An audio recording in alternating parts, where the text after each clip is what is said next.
করে না। বলছে কারবালার ময়দানে হুসেন পানি পানি পানি করে তা কান্না করেছিল, পানি পানি করে। যে পানির জন্য কান্না করতে হয়েছে হোসেনকে, পানি পাইনি কারবালা ময়দানে। তো আমাদের বাবা কেমন করে ওই জায়গায় পানি ঠেকাবে? যুক্তি তো শালা খুব ভালো। হে তা আমি বলছি হ্যাঁ, তোর ঘে বাবা যদি মুতার পারে পানি খরচ না করে মেনে নিল, কিন্তু তোদের বাদাম বাবা হাগু করার পর তাহলে কি করে? কি করে? তখন যায় ভেজালে ফেলতেছে।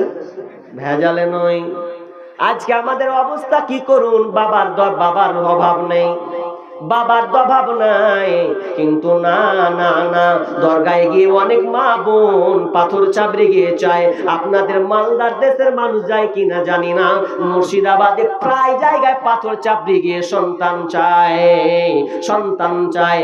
আর শুধু ওখানে এমন বাজে বাজে কথা হয়, আপনার মাথা খারাপ হয়ে যাবে। খালি একবার যাবেন, পানির নিচে বাতি জ্বলে, পানির নিচে কোন বাতি জ্বলে? হ্যাঁ, পানির নিচে বাতি জ্বলে, ফু দিলে তা নিবে না। ওরে খাজার নামে জিকির করলে, ওরে খাজার নামে বাবার নামে জিকির করলে, এখানে নামাজ রোজা লাগে না। এরকম বলছে। আর সব যাচ্ছে তো বলছে ভালো জায়গাতে এসছি, নামাজ রোজা কিচ্ছুই লাগবে না, ছেলে মেয়ে পাওয়া যাবে, কত মারাত্মক। আচ্ছা বলেন তো, ওখানে ছেলে সত্যি কি পাওয়া যায়? সন্তান দেওয়ার মালিক কে? আল্লাহ নিজে বলছেন লিল্লাহি মুলকুস সামাওয়াতি ওয়াল আরদ, লিল্লাহি মুলকুস সামাওয়াতি ওয়াল আরদ ইয়াখলুকু মা ইয়াশা ইয়াহাবু লিমান ইয়াশাউ ইনাসা ওয়া ইয়াহাবু লিমান ইয়াশাউ যুকুরা আও ইউযাব্বিজুহুম যুকরানা ওয়া ইনাসা। আল্লাহ সুবহানাহু ওয়া তাআলা বলেন আমার পৃথিবী দুনিয়াটা রাজত্ব হচ্ছে আমার হাতে। ইয়াখলুকু মা ইয়াশা, আল্লাহ যাকে ইচ্ছা, যাকে আল্লাহ যাকে চান তাকে দিতে পারেন। আল্লাহর যেটা ইচ্ছা তাকে তাই দান করেন। ইয়াহাবু লিমান ইয়াশাউ ইনাসা, আল্লাহ সুবহানাহু ওয়া তাআলা যাকে চাই কন্যা সন্তান দান করে, আবার আল্লাহ যাকে চায় তাকে পুত্র সন্তানও দান করেন। আয়ুযাব্বিজুহুম যুকরানা ওয়া ইনাসা, আল্লাহ যাকে চায় তাকে পুত্র কন্যা দুটাই দান করে। ওয়া ইয়াজআলু মান ইয়াশাউ আকিমা, আর আল্লাহ যাকে চায় তাকে বন্ধা বানিয়ে দেয়, বাঝা বানিয়ে দেয়। যাকে আল্লাহ বাঝা বানিয়ে দেবে আর ওই কোনোদিন জীবনে মা হতে পারবে না, যতই দরকার যাক। কয়টা বাজছে? কয়টা? ঘড়িটা কই? জয়টা বাজুক, ইনশাআল্লাহ হয়ে যাবে। ওটা নিয়ে না দেখি, ঘড়িটা আমার কাছে নেই, ওটা আছে, থাক ওইভাবেই থাক। তো কি বলছিলাম, যে সন্তান যদি চাইতে হয় আল্লাহর কাছে সন্তান চাইতে হবে। এটা গেল একটা। আর ব্যাখ্যা বিশ্লেষণ তো করছি না, তবে মনে রাখবেন আমরা এত অধমের অধম, এত নিচে নেমে গেছি যে কুকুরে পায়টা করে বাচ্চা হয়, জি 7টা 8টা করে বাচ্চা হয়। অথচ দেখবেন কোনোদিন ওই কুকুর মাজারে যায়নি, গেছে কোনোদিন তাবিজকে বাধা লাগেনি। কোন ছাগলকে দেখবেন যে হয়নি, ও ঠিক ধৈর্য রেখেছে, হয়ে গেছে। তাই এবার বলেন তো, কুকুর না গেলে বাচ্চা হয়, মুরগি আপনার কি নাম শুকর যেটা জঘন্য, উ না গেলে ওর মাজারে না গেলে বাচ্চা হয়, কুকুর না গেলে বাচ্চা হয়, বানর না গেলে ওর বাচ্চা হয়। আর মানুষকে বলে যেতে হয়, তো কুকুর ভালো না মানুষ ভালো? তো কুকুরই ভালো। তোমাকে আবার মাজারে তো লজ্জা করা দরকার যে কুকুরে 8টা করে বাচ্চা হচ্ছে, তোমার একটাও হয় না।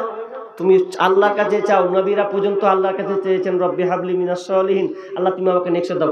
আর ছোট্ট একটুকু বলে দিই একটা কথা, দ্বিতীয় নম্বর আল্লাহ বলছেন দ্বিতীয় রায় মানতে হবে কি, ওয়াবিল ওয়ালিদাইনি ইহসানা, তোমরা পিতামাতার সঙ্গে সৎ ব্যবহার করবে, সৎ ব্যবহার করবে। তার মানে আমরা এখন কত ভালো, বাপ মাকে খুব ভালোবাসি, ভালোবাসেন? বাপ মাকে ভালোবাসতে হবে। আল্লাহ তাআলা আল্লাহর পরে পরে কেন মা বাপের কথা বললেন? আল্লাহ তো বলতে পারতেন নবীদের কথা, নবীদের, সাহাবীদের, তাবিঈদের ভালো ভালো ব্যক্তির কথা তো উল্লেখ করতে পারতেন, কিন্তু না, আল্লাহর পরে পরে স্থান যাকে দেওয়া হলো তিনি হলেন মা বাবা। মা বাবা যদি নারাজ থাকে তাহলে আল্লাহকে ইবাদত করে কোনো লাভ হবে না, আল্লাহ তাআলা কোনো ইবাদতকে কবুল করবে না। ইম্মা ইয়াবলুগান্না ইনদাকাল কিবারা আহাদুহুমা আও কিলাহুমা ফালা তাকুল লাহুমা উফফিন ওয়ালা তানহারহুমা। আল্লাহ বলেন ইম্মা ইয়াবলুগান্না ইনদাকাল কিবারা আহাদুহুমা আও কিলাহুমা, যদি তোমাদের বাপ মা বার্ধক্যে পৌঁছে যায়, বয়স্ক হয়ে গেছে, অচল হয়ে গেছে, ঠিক মতন খেতে পারে না, ঠিক মতন চলতে পারে না, তাহলে শুনে নাও, বাপ হোক কিংবা মা হোক কিংবা উভয় দুজনে হোক না কেন, তো আল্লাহ তাআলা বলেন ইম্মা ইয়াবলুগান্না ইনদাকাল কিবারা আহাদুহুমা আও কিলাহুমা ফালা তাকুল লাহুমা উফফিউ, খবরদার ধূপ শব্দ ব্যবহার করবে না, ফালা তাকুল লাহুমা উফফিউ ওয়ালা তানহারহুমা, খবরদার ধমকে চেঁচিয়ে বিরক্ত হয়ে কোনো কথা বলবে না, ওয়া কুল লাহুমা কাওলান কারীমা, এবং শ্রদ্ধাজনিত ভাবে কথা বলবে, শ্রদ্ধাজনিত ভাবে কথা বলবে, একদম নরম ভাবে কথা বলবে। জীবনে খবরদার, আল্লাহ একটার পর একটা বলছেন, আপনি আশ্চর্য হয়ে যাবেন, জি মা বাপের ব্যাপারে এত ভাবে একটার পর একটা আলোচনা করেছেন। আপনি কোরআনকে ঘুরুন, তালাশ করুন, আমি তালাশ করেছি, আপনি করে দেখুন একবার। যেই কোরআনের সলাতের কথা আছে বিস্তারিত কিন্তু আলোচনা নেই, হাদিসে আছে। হজের কথা আছে বিস্তারিত নেই, যাকাত আছে বিস্তারিত নেই, পর্দা আছে বিস্তারিত নেই, কিন্তু মা বাপের ব্যাপারে আল্লাহ কোরআনে একটা করে বর্ণনা করেছেন যা অন্য কোনো বিষয়ে এমন ভাবে বর্ণনা করেননি, আপনি আশ্চর্য হয়ে যাবেন। বাপ মা কি জিনিস? আল্লাহ তাআলা বলছেন ووصينا الإنسان بوالديه حملته أمه وهنا على وهن وفصاله في عامين أن اشكر لي ولوالديك وإلي المصير। আল্লাহ বলছেন ووصينا الإنسان بوالديه حملته أمه وهنا على وهن। আল্লাহ বলছেন তোমরা পিতামাতার সঙ্গে ইহসান করবে। কেন তোমরা পিতামাতার সঙ্গে ইহসান করবে? শুনে নাও, তুমি যখন তোমার মায়ের পেটে ওয়াহানান আলা ওয়াহানিন, যখন তুমি ছোট, মায়ের দুর্বলতার উপরে দুর্বলতা, তুমি মায়ের পেটে আছো 3 মাস 4 মাসের, মায়ের দুর্বলতা তত বাড়বে, পেটের ভিতরে তুমি যত বড় হবে তত মায়ের কষ্টটা বাড়বে। হতভাগারে, মায়ের আদর যত্ন তুমি নিতে জানলে না। যুবক তোমাকে বলি শোনো, তুমি যেদিন বিবাহ করবে সেদিন বুঝতে পারবে সন্তান মা হওয়া কতটা কষ্ট। তোমার বিবির পাশে গিয়ে বসবেন, ঘুমাবে।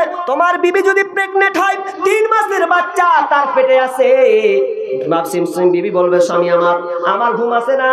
কেন রে বিবি ঘুম আসে না? কেন তো বলবে তোমার ছেলে আমাকে লাথি মারে, একবার ডান দিকে যায় বাম দিকে যায়, ঠিক মতন ঘুমাতে পারে না, না বসে সুখ হয়, না দাঁড়িয়ে সুখ, না শুয়ে সুখ, কোনো অবস্থাতে মা শান্তি পায় না।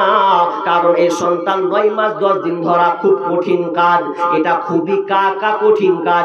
এই কাজটা যত কঠিন, বাচ্চা যখন ডেলিভারি হবে তখন আরো কঠিন হবে, আরো কঠিন হবে। কিন্তু অনেক হতভাগা বেঈমান আছে, মায়ের সঙ্গে খারাপ নোংরা কাজ করে, বাপের সঙ্গে খারাপ অন্যায় কাজ করে। খবরদার না, তোমরা মায়ের সঙ্গে খারাপ অশ্লীলতা করবে না। বেয়াদব, তুমি মা বাপের সঙ্গে তুমি ধমকে কথা বলো, বাপ মাকে তুমি ভাগ করতে চাও। আরে তোর যখন স্ত্রীর পেটে সন্তান আসবে তুই দেখবি কেমন কষ্টটা হয়, সেদিন বুঝতে পারবি। আরে তুইও তো মায়ের পেটে ছিলি, মায়ের পেটে যখন ছিলেন তখন কেমন বাপ মায়ের যে কতটা কষ্ট হয়েছে। আরে কত মা সন্তান প্রসব দিতে গিয়ে মারা যায়। কেন মারা যায়? ডাক্তাররা বলছেন, যারা বিজ্ঞ ডাক্তার তারা একটা পোস্ট করেছেন, একটা মা যখন সন্তান ডেলিভারি যখন প্রসব দেয়, প্রসব যন্ত্রণা উঠে, তখন ওই যন্ত্রণাটা কত মারাত্মক। একটা মানুষ স্বাভাবিক গতিতে 47 ইউনিট ব্যথা অনুভব করে, কিন্তু যখন সন্তান মা যখন ডেলিভারি দেয় তখন ওই মাকে আর 47 নয়, বাড়তে বাড়তে বাড়তে 57 থেকে 58 ইউনিট ব্যথা অনুভব করতে হয়। 58 ইউনিট ব্যথা অনুভব করতে হয়। ওই 58 ইউনিট ব্যথা এতটা অনুভব করতে হয় যে অনেক সময় সহ্য করতে না পেরে সন্তান প্রসব হয়ে যায়, সন্তানটা বেঁচে যায়, মা মারা যায়। এত কষ্ট। দুখানা 600 হাড়কে একসাথে ধরে যদি ভেঙে যত কষ্ট হয়, তো একটা মাকে সন্তান প্রসব দিতে গিয়ে এতটা বেশি কষ্ট হয়। ওই জন্য দেখবেন অনেক মা মারা যায়।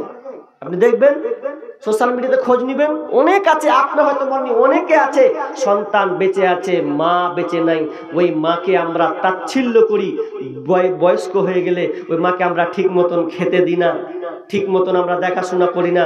আল্লাহ বলছেন ওয়াকফিদ লাহুমা জানাহাযযুল্লি মিনার রাহমা, তোমার মা যদি বেঁচে থাকে খবরদার তাদের সঙ্গে শ্রদ্ধাজনিতভাবে শ্রদ্ধাজনিত কণ্ঠে কথা বলবে। তোমার মায়ের সঙ্গে তুমি তোমার রহমতের বাজুকে বিছিয়ে দেবে, তোমার রহমতের বাজুকে বিছিয়ে দেবে। রহমতের বাজু কাকে বলা হয় আমি আপনাকে বলিনি যে আপনি শুয়ে যান দিয়ে আপনার মা আপনার পেটের উপরে চাপুক, বাপ চাপুক না।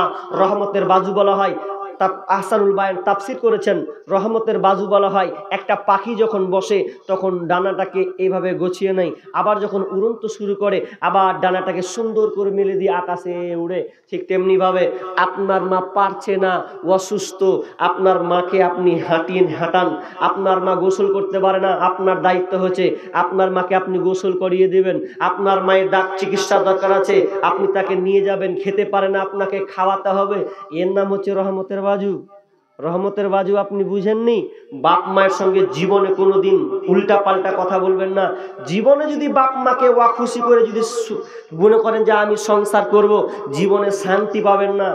আমার কাছে অনেক প্রমাণ আছে, বক্তা হলে কি হবে, প্রমাণ অনেক আছে যারা বাপ মায়ের সঙ্গে খারাপ ব্যবহার করেছে। একজন বেঈমান মাকে নিজের পায়ে লাত মেরেছে, মসজিদে থাকি, পায়ে লাত মেরেছে, তো আল্লাহ থাম সহ্য না করে ওর যে পায়েও লাত মেরেছে ওর মাকে, আল্লাহর সহ্য হয়নি, বরদাস্ত হয়নি, ওই পায়ে ওর পোকা হয়েছে। পোকা, মায়েকে লাত মারা, তো এমন পোকা এমন ঘা হয়েছে, এখন পর্যন্ত লোকটা বেঁচে আছে, ওই এখনো বেঁচে আছে।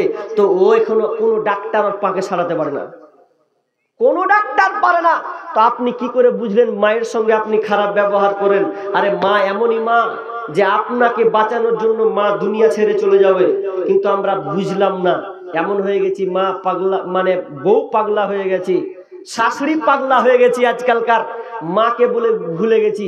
আরে স্বার্থ ছাড়া বন্ধু বান্ধব কাছে আসে না, বিনা স্বার্থে কেউ কাউকে ভালোবাসে না, স্বার্থ ছাড়া শুধু ভালোবাসে আমার শাশুড়ি মা। ঠিক নাকি?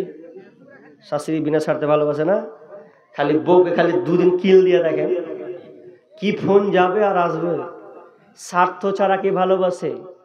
স্বার্থ ছাড়া বন্ধু বান্ধব কাছে আসে না, বিনা স্বার্থে কেউ কাউকে ভালোবাসে না, স্বার্থ ছাড়া ভালোবাসে শুধুই আমার মা, স্বার্থ ছাড়া ভালোবাসে শুধুই আমার মা। এই জন্য তো একজন সাহাবী বলছেন, ইয়া রাসূলুল্লাহ মান হাক্কুন নাসি বিহুসনি সাহাবাতি, আমার প্রথম উত্তম আচরণে কে অধিকার রাখে? বলছেন ক্বালা উম্মুক, তোমার মা। কাউরি কথা বলছে না, ক্বালা সুম্মা মান, তারপর কে? ক্বালা উম্মুক, তারপরেও তোমার মা। ক্বালা সুম্মা মান, তারপর কে? এরপরে তোমার মা। তিনবার খালি মায়ের কথা বলেছেন। এটাও ব্যাখ্যা আছে, অনেক লম্বা, আজকে বলছি না। 4 নম্বরে বলছেন ক্বালা সুম্মা মান, বলছেন ক্বালা সুম্মা আবুকা। 4 নম্বর হচ্ছে তোমার বাপ। বাপ রাখে। মা কবার পেল জি?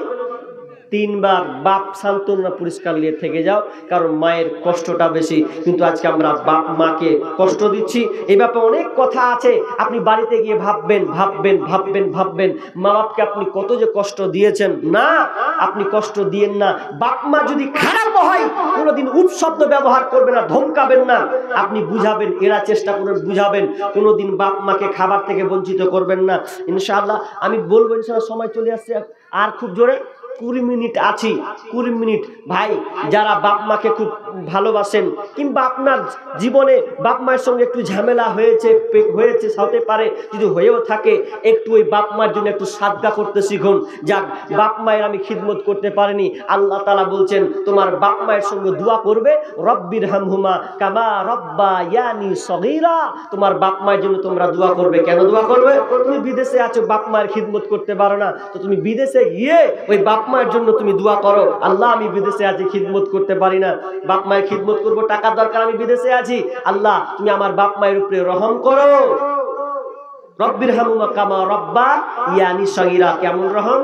যেমন ছোটবেলায় আমি হাঁটতে পারতাম না, চলতে পারতাম না, ফিরতে পারতাম না, ঠিক মতন খেতে পারতাম না, কিন্তু মা আমাকে খাইয়ে দিত। আমার মা আমার বুকের ভাষা বুঝতো। পৃথিবী যদি বুকের ভাষা বুঝে তো মা আমাকে নিজের তার ভাষা, মাতৃভাষা শিখিয়েছেন। এই ভাষা আপনার মা আপনাকে শিখিয়েছে। যে চলতে পারতেন না, মা ঠান্ডার কনকনে শীতে আপনি পেশাব করে দিয়েছেন, মা বলছে আমার সন্তানকে এই জায়গায় শুয়াবো না, মা নিজে গ্রহণ করেছে, কিন্তু ওই মাকে, ওই মা সন্তানকে ওই বিছানে পেশাবের জায়গায় ঘুমাতে দেয়নি, মা নিজে গ্রহণ করেছে, বাচ্চাকে এক্সচেঞ্জ পরিবর্তন করেছেন। আচ্ছা বলেন, সেই মাকে আমরা কেমন করে কষ্ট দিই? বলেন, এরকম কেউ আছেন?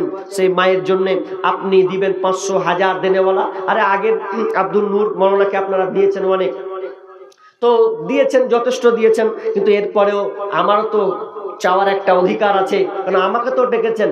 তো আলোচনা শুনলেন, শোনার পর এবার আমি একটা লোকের কাছে চাইব 5000 দেনেওয়ালা কেউ আছেন? 5000 টাকা দেনেওয়ালা? 5000 নেই? মা বোন, আল্লাহ রাস্তায় পেছন থেকে মা ও আমার খালারে যদি আংটি, গলার হার যদি এগুলো থাকে, হাতের বালা, ওগুলো দিতে পারেন, সুন্নতি দান। আমি দোয়া করব আপনাদের জন্য। আল্লাহ রাস্তায় বলেন, কে আছেন আব্বার জন্য, মায়ের জন্য দিবেন? আল্লাহ রাস্তায় বলেন, আল্লাহ রাস্তায়। মায়ের দিলেতে ব্যথা কখনো দিও না, কখনো দিও না। মায়ের মতো এত আপন আর তো কেউ হবে না, সে মায়ের দিলেতে ব্যথা কখনো দিও না, কখনো দিও না। মায়ের সুখের তরে মা, ছেলের সুখের তরে মা মরতে রাজি হবে, যত চাওয়া পাওয়া। ও আচ্ছা আচ্ছা, আপনার আব্বা মারা গেছেন, এই জন্য তিনি কত? 1300 টাকা দিয়েছেন। আল্লাহুম্মা সাল্লি আলাইহি, আল্লাহুম্মা বারিক আলাইহি। মালিক, মালিক রে, তার নেক সন্তান আব্বার জন্য 1300 টাকা দিয়েছেন। মালিক, আল্লাহ তুমি সেই দানকে আল্লাহ তুমি গ্রহণ করে নাও। মালিক, আব্বা মারা গিয়েছে, কবরে কেমন কি হালাত, কিন্তু কবর খুব ভয়ঙ্কর জায়গা মাবুদ, অন্ধকার কবর, কেউ টিকতে পারবে না, কেউ থাকতে পারবে না, যেখানে কোনো বিছানা নাই, কোনো ল্যাপ গাথা নাই, সামান্য ঘরে ঘুমালেও ল্যাপ গাথা দিয়ে ঠান্ডাকে মিটাতে পারি না মাবুদ। সামান্য একটা 3খানা সাদা কাফন দিয়ে মাবুদ রে সে হালাতে আমাদেরকে সকলে যেতে হবে মাবুদ। তার আব্বা কবরস্থ হয়ে আছে, মাবুদ কবরটাকে তুমি প্রশস্ত করে দাও, অন্ধকার কবরকে তুমি আলোকিত করে দাও, তার পরনে জান্নাতি বিছানা বিছিয়ে দাও। আমিন সুম্মা আমিন। মায়ের মতো হই না আপন, হই না তাহার তুলনা, হায়রে আমার মা, আমার জনম দুঃখী মা, হায়রে আমার মা, আমার জনম দুঃখী মা। ছোট থেকে বড় হলাম যেই মায়েরই কোলে, সেই মা এখন ছেড়ে গেল আমায় কাফেলে, ও মা আমায় কাফেলে। বেনামিতে 5000 নাম বলেনি জি, কে যে কোন পার্টি ছিল আল্লাহ জানে। তো 5000 টাকা, হ্যাঁ আচ্ছা যাক, 5000 টাকা দিয়েছেন বেনামিতে। আল্লাহুম্মা সাল্লি আলাইহি, আল্লাহুম্মা বারিক আলাইহি। রব্বুল আলামিন, আল্লাহ যে উদ্দেশ্যে দিয়েছে আল্লাহ তুমি দানকে কবুল করে নাও। আল্লাহ তুমি রোজগারে বরকত দাও, বালা মুসিবত দূর করে দাও, আত্মীয় স্বজনকে আল্লাহ তুমি সহি সালামতে রাখিও। মালিক, তার দান খেতে তুমি বরকত দাও, যতদিন থাকবে আল্লাহ তুমি সহি সালামতে রাখিও। আল্লাহ তার আত্মীয় স্বজন মারা গেলে আল্লাহ তুমি তাদেরকে ক্ষমা করে দিও। আমিন সুম্মা আমিন। ছোট থেকে বড় হলাম যেই মায়েরই কোলে, সেই মা এখন ছেড়ে গেল আমায় কাফেলে, ও মায় আমায় কাফেলে।